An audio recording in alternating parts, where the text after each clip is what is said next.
গোপালপুর বাজারে আমাদের সামনে আমরা দৌড়ে পালিয়ে গেছি পিছন দিক দিয়ে, সে ছবি দিয়ে আমাদেরকে তাদেরকে অকথ্য ভাষায় গালিয়ে লাভ করেছে, ছবি নিয়ে দৌড়াইয়া আমাদের দিকে চলে আসছে।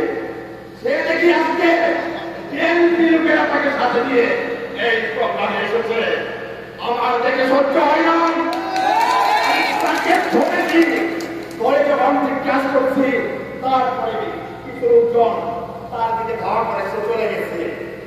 এখন ঘটনা হলো বিএনপির একটি কাজ, বিএনপি শুধু এখানে মিটিং শুনলাম, মিটিংয়ে আসলাম তাইলে চলবে না।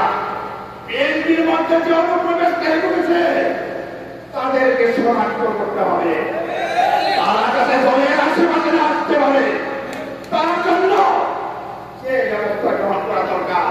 সবাই যার যারা এখান কিন্তু সবাই সন্ত্রাসীদেরকে নেন।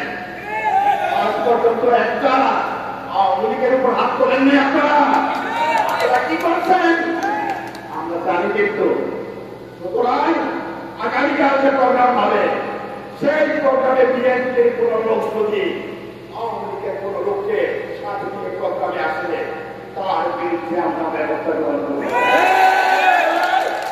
আগামী দিনে